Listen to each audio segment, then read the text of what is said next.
Hello friends, कैसे हैं आप सभी। मेरे YouTube channel JD chemistry classes में आप सबका फिर से स्वागत है। और ये जो चैप्टर मेरा पहला चल रहा है some basic concepts of chemistry, उसका लेक्चर 4 है।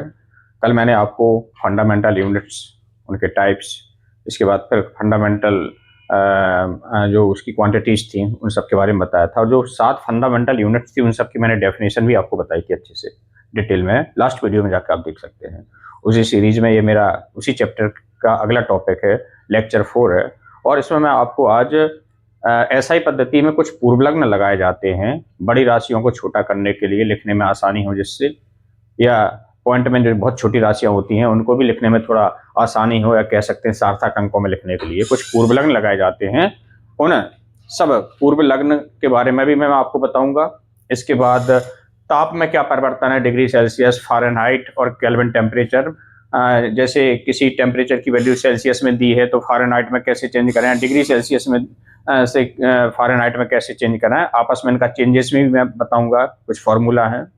इसके अलावा द्रव्यमान और भार में अंतर बताऊंगा। ये मेरे टॉपिक आज के रहेंगे। तो सबसे पहले मैं एसआई सिस्टम में, एसआई पद्धति में जो पूर्वलग्न यूज किए जाते हैं छोटे और बड़े, उनको मैं बताऊंगा। एसआई पद्धति में प्रयुक्त लगाए जाने वाले प्रीफिक्स, पूर्वलग्न को बोलते हैं प्रीफिक्स, जो पहले लगते हैं पूर्वलग्न यानी प्रीफिक्स। एक बढ़ते क्रम में होंगे, एक घटते क्रम में। तो सबसे पहले बढ़ते क्रम में मैं आपको बताना चाहूंगा deca, hecto, kilo, mega, giga, tera, tera के बाद है पेटा एक्सा, पेटा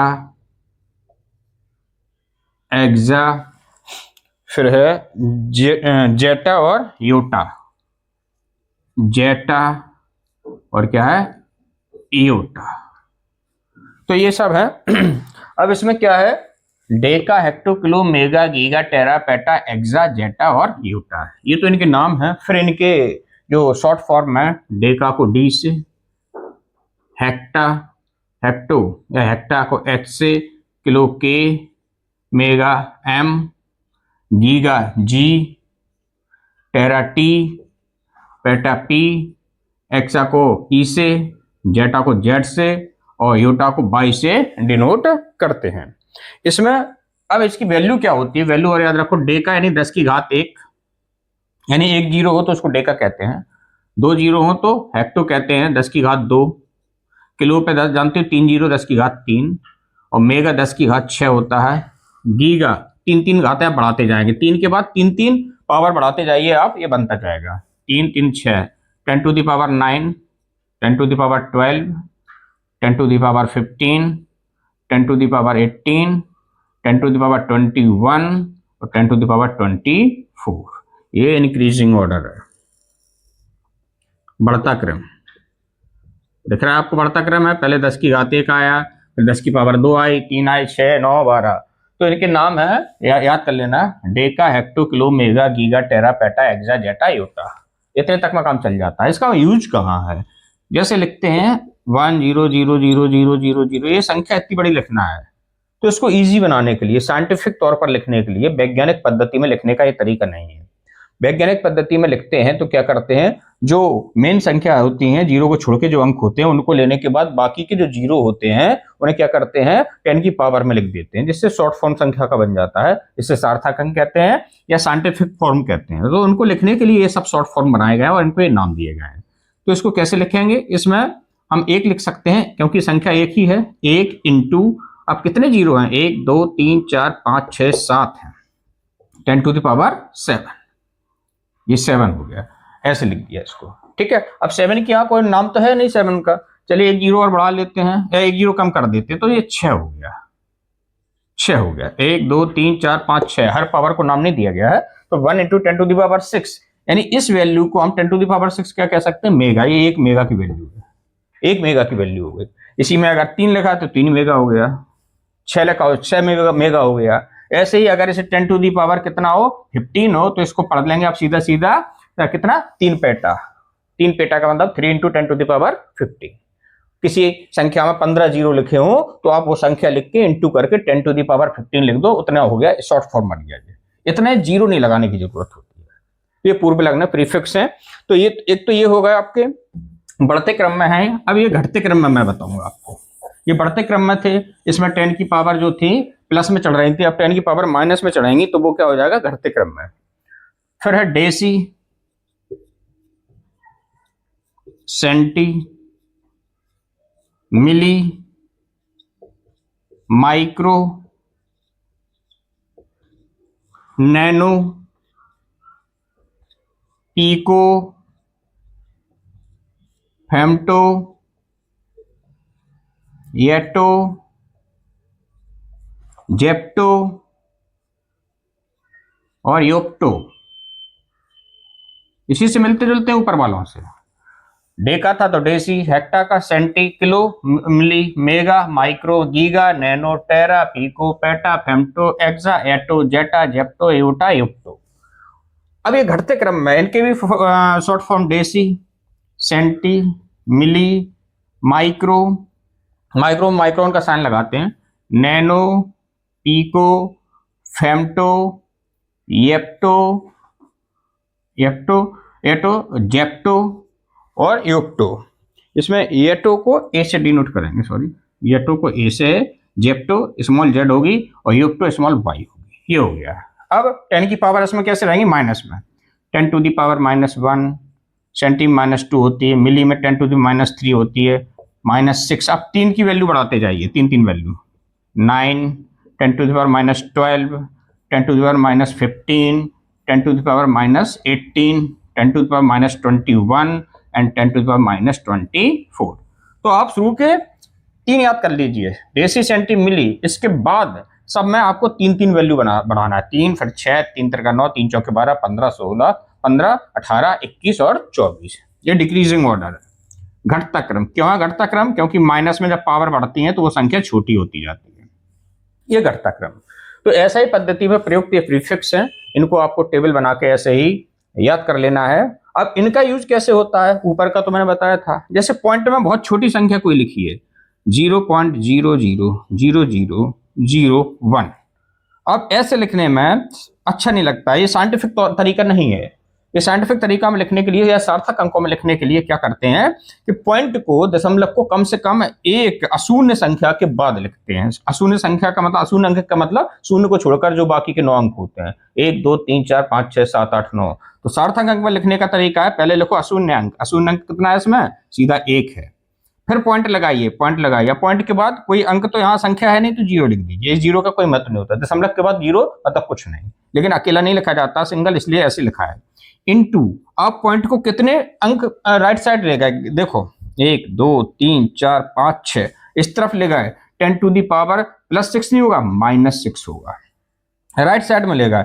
अगर आप इसी को ऐसे लिखते 1 2 3 4 5 6.0, ये कोई संख्या लिखी है। अब इसमें ऐसे नहीं लिखना है, इसको मैंने जैसे बताया इसमें ऐसे कन्वर्ट करना सार्थक अंकों में। तो आप क्या करेंगे, 1.0 लिखेंगे इंटू 10 टू दी पावर। अब यहाँ पर आप पॉइंट यहाँ था, आप कितने डिजिट इधर ले गए, आप इसमें एक 0 और बढ़ा दो, इससे समझ में आ जाएगा तुम्हें। 0.0 कितने डिजिट इधर ले गए पॉइंट को, 1 2 3 4 5 6।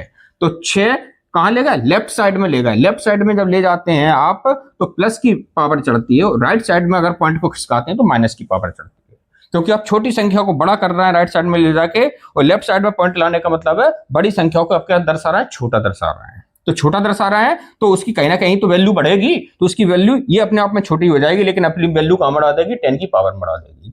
और जब छोटी संख्याओं को बड़ा कर रहे हैं राइट साइड में पॉइंट 0 ले जाके, तो ये अपने आप को तो कर लेगा बड़ा, लेकिन वो कहीं ना कहीं तो छोटा दिखाएगा अपने आप को। तो वो कहाँ छोटा दिखाएगा, 10 की पावर में। तो ये हो गया आपका, ये तो है जो 1 इंटू 10 टू द पावर 6, ये एक क्या है, ये 1 मेगा की वैल्यू है, क्योंकि 10 की पावर 6 जब प्लस में होती है तो उसे बोलते हैं मेगा। और ये काय की वैल्यू है -6, ये माइक्रो की वैल्यू, एक माइक्रोन, माइक्रोन भी कह सकते हैं, एक माइक्रो, ये एक माइक्रोन है और ये एक मेगा है। तो ये थे आपके कुछ प्रीफिक्स थे, इन्हें भी आप फिजिक्स में अच्छे से पढ़ेंगे। यहाँ मैंने टेबल के तौर पर आपको थोड़ा समझा दिया है। तो ये एक मेरा टॉपिक था आज का कि कुछ एसआई सिस्टम में जो प्रीफिक्स यूज किए जाते हैं उनको बताना था। इसके बाद ताप परिवर्तन और बता देता हूँ मैं। टेम्परेचर आप जानते हैं, इस पर न्यूमेरिकल्स हैं एक्चुअली, तो उनको सॉल्व करने के लिए आपको समझना जरूरी है। जैसे सेल्सियस में टेम्परेचर दिया गया होगा, वो कहा जाएगा केल्विन में चेंज करो या फ़ारेनहाइट में चेंज करो। फ़ारेनहाइट में दिया होगा तो केल्विन में चेंज करो या सेल्सियस में। ऐसे आपस में ताप परिवर्तन के फॉर्मूला होते हैं। तो एक फॉर्मूला आपको याद रखना है, उससे सारे फॉर्मूला बन जाते हैं। कैसे? ताप परिवर्तन, ताप परिवर्तन का फॉर्मूला मैं बता रहा हूं। एक कॉमन फॉर्मूला C/5 बराबर F-32/9 बराबर K-273/5। इसमें सेल्सियस, फ़ारेनहाइट और K तीनों है। ये हो गया। इस एक फॉर्मूला को याद रखो, आप किसी भी टेम्परेचर को आपस में चेंज कर लोगे। जैसे मुझे सेल्सियस से फ़ारेनहाइट चेंज करना है, इसके लिए फॉर्मूला बनाना है सेल्सियस से फ़ारेनहाइट। तो केल्विन का कोई मतलब नहीं है, इन दोनों की वैल्यू लो। C/5 बराबर F-32/9 बन जाएगा। सेल्सियस से फ़ारेनहाइट निकालना है तो क्या सेल्सियस की जो वैल्यू न्यूमेरिकल में सवाल में दी होगी वो रख देना, फ़ारेनहाइट की वैल्यू निकालनी है, या फ़ारेनहाइट की दी होगी तो सेल्सियस की निकाल लेना। फॉर्मूला बना के दिखाऊं तो कैसे हो जाएगा? C इक्वल टू, पहले इनका मल्टीप्लाई करेंगे। C में 9 का मल्टीप्लाई होगा, ऊपर आएगा, इंटू 5 का इधर जाएगा, 5F-32 यही तो बनेगा। ऐसे मल्टीप्लाई, क्रॉस मल्टीप्लाई हो गया। तो C इक्वल टू क्या हो जाएगा? 5/9 F-30 ये बनेगा। ठीक है ना? अगर F का बनाना हो तो फिर क्या करोगे आप? तो F-32 में 5 का हो जाएगा ये वाला, 5 into F-32 equal to C into 9। अब आपको निकालना क्या है? F की वैल्यू निकालनी है। तो F-32 equal to C into 9 को 9C/5 लिख सकते हो। 9C/5 इधर आ गया, या इसको लिख सकते हो F इक्वल टू 9C/5 और -32 इधर जाएगा तो प्लस का 32, ये फ़ारेनहाइट की वैल्यू आ गई। ऐसे भी निकाल सकते हो आप, समझ रहे हो ना? ये हो गया इसका। अब हम अगर मुझे केल्विन और सेल्सियस से देखना है, केल्विन सेल्सियस को केल्विन में चेंज करना है, इनका बनाना है, तो अब फ़ारेनहाइट वाले फॉर्मूला से कोई लेना देना नहीं, इन दोनों को आपस में बराबर करो। C/5 बराबर K-273/5 हो गया। क्रॉस मल्टीप्लाई, 5 इसमें सीधा सीधा दिख रहा है, 5 से 5 कैंसिल, तो C इक्वल टू K+-273 ये बन गया। 5 से 5 कैंसिल होगा। या K की वैल्यू निकालनी है तो K equal to C minus के 273 इस तरफ जाएंगे तो प्लस के हो जाएंगे 273, ये हो गया। ठीक है, अब क्या बचा? अब फ़ारेनहाइट से केल्विन चेंज करना है। फ़ारेनहाइट से केल्विन चेंज करने के लिए क्या करेंगे, इसका भी देख लो, इजी है, इसी से सारे बन रहे हैं। मैथमेटिकली बस फॉर्मूला चेंज करना है। फ़ारेनहाइट से क्या करना है हमें केल्विन में, इनके फॉर्मूला रख लो। F-32/9 equal to K-273/5। F की वैल्यू निकालनी है तो क्या करेंगे हम? सबसे पहले क्रॉस मल्टीप्लाई करेंगे, 5F-32 इक्वल टू 9K-273।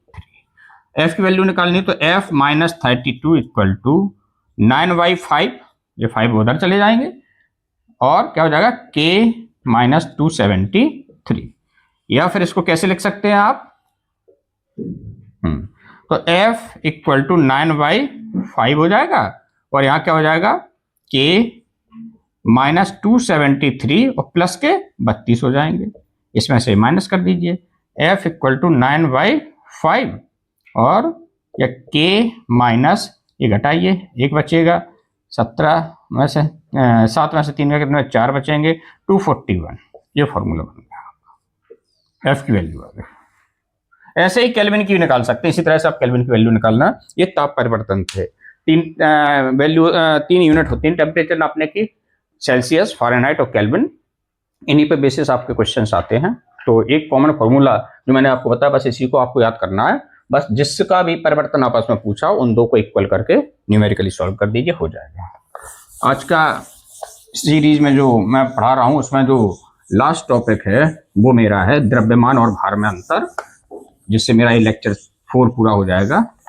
इसके बाद इसी सीरीज में इसी चैप्टर का नेक्स्ट टॉपिक में पढ़ाऊंगा और अगले वीडियो में पढ़ाऊंगा। तो द्रव्यमान और भार में अंतर आज मुझे पढ़ाना है। द्रव्यमान और भार। नॉर्मली लोग एक ही चीज कह देते हैं, जैसे पूछा आपका कितना वजन है, वजन मतलब भार। जैसे आपसे पूछा गया आपका कितना वजन है, तो आप कहते हैं मेरा वजन 60 किलो है। पूछा भार गया है, आप बता रहे हैं किलो, यानी आप बता रहे हैं द्रव्यमान।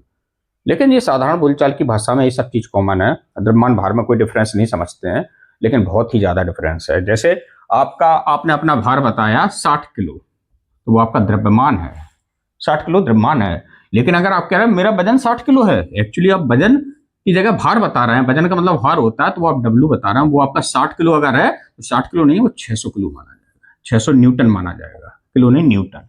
अब आप कहेंगे न्यूटन, न्यूटन क्या है? न्यूटन बल की यूनिट है। तो हाँ, भार जो होता है वो बल ही होता है। इसी में मैं आपको अंतर बता रहा हूं क्या है द्रव्यमान और भार। देखिए, सबसे पहले मैं डेफिनेशन बताऊंगा। डेफिनेशन द्रव्यमान क्या होता है? कोई भी पदार्थ हो, चाहे व्यक्ति हो या कोई वस्तु हो, उस वस्तु का जो द्रव्यमान होता है उसमें उपस्थित पदार्थ की मात्रा होती है। द्रव्यमान का मतलब है किसी भी वस्तु का द्रव्यमान, उसमें उपस्थित उस पदार्थ की मात्रा होती है, उसमें कितनी क्वांटिटी है मटेरियल की, वही उसका द्रव्यमान है। द्रव्यमान को मास कहते हैं, MASS।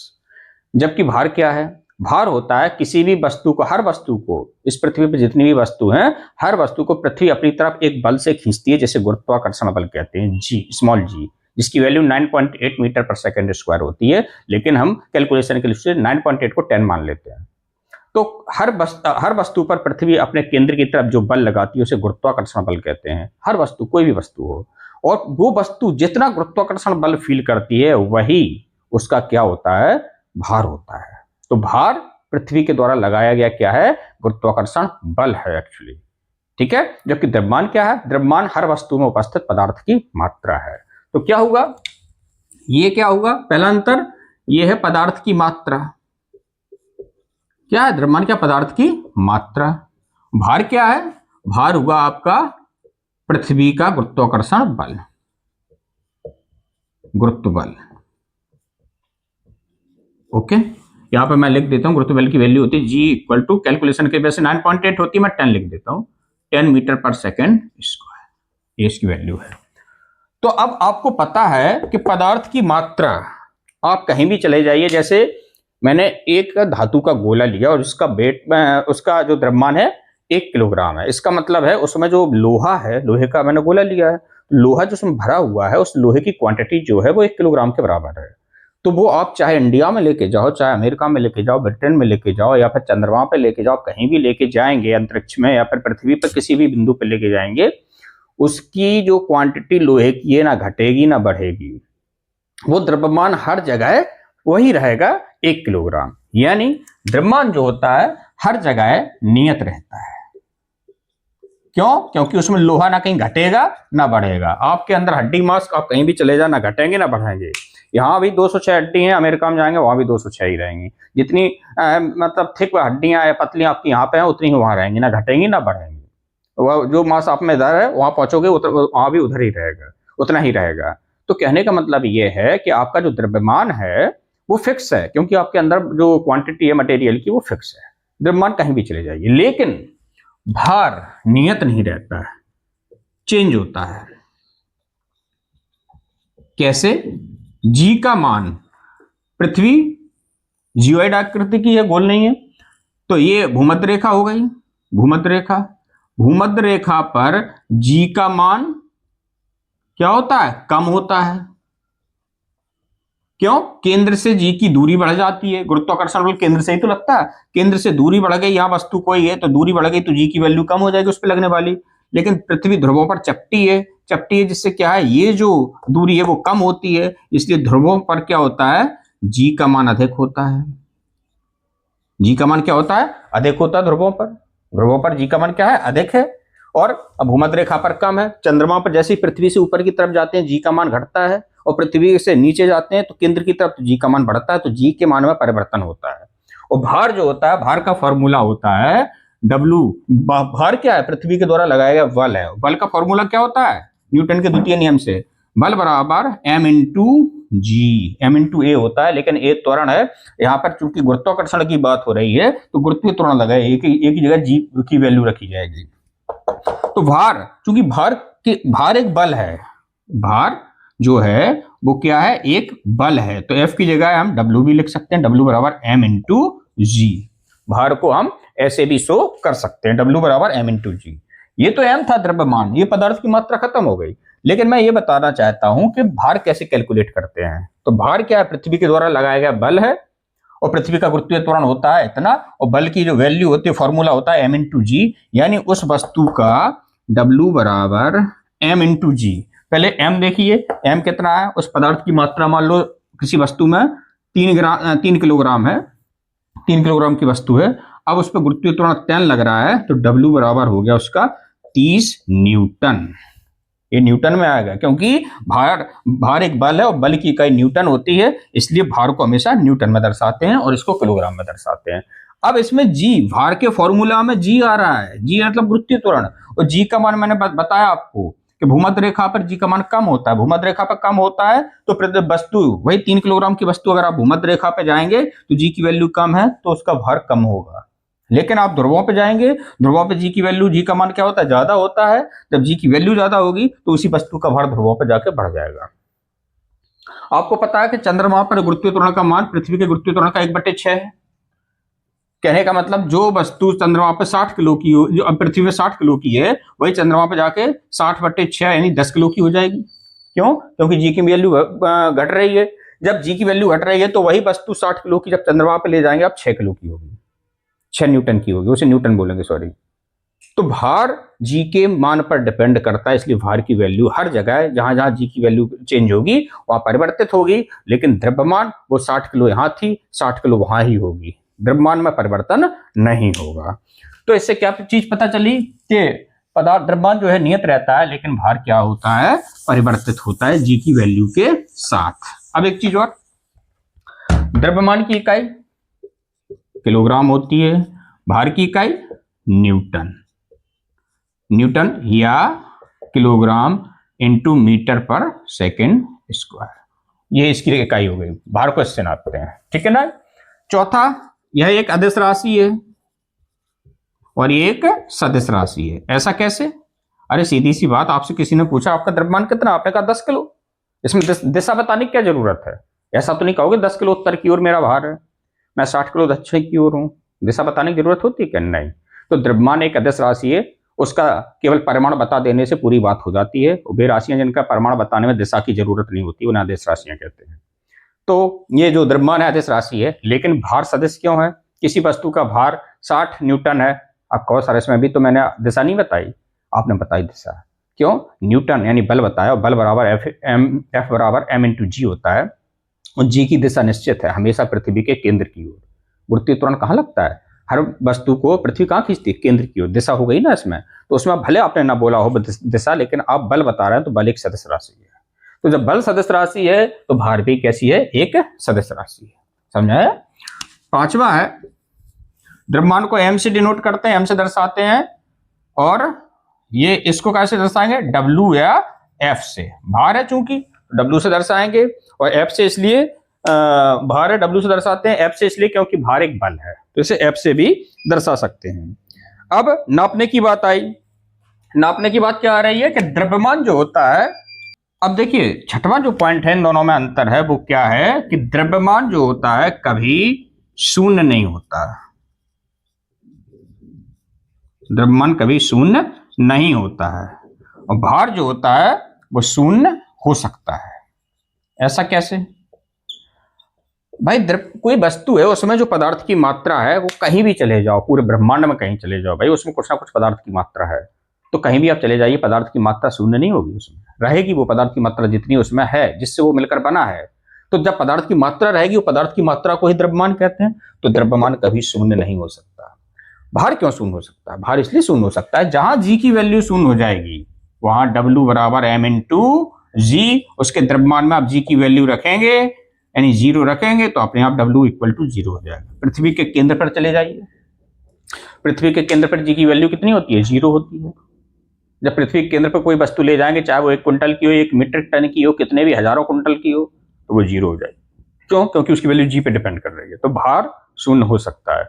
इसीलिए देखते हैं कि जब आप झूला झूलते हैं, आसमानी झूला जब झूलते हैं और झूला ऊपर से जब नीचे स्पीड से आता है, तो अपने आप को आप भारहीन शून्य फील करते हैं, द्रव्यमानहीन नहीं, भारहीन। क्योंकि जब पृथ्वी के केंद्र की तरफ आप स्पीड से जाते हैं तो क्या होता है, जी की वैल्यू वहां शून्य होने लगती है। जब शून्य होने लगती है तो आदमी अपने आप को हल्का फील करता है।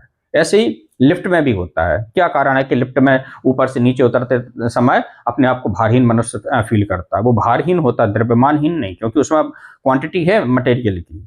भारहीन है क्योंकि जी की वैल्यू वहां 0 हो जाती है। ठीक है ना, ये हो गया।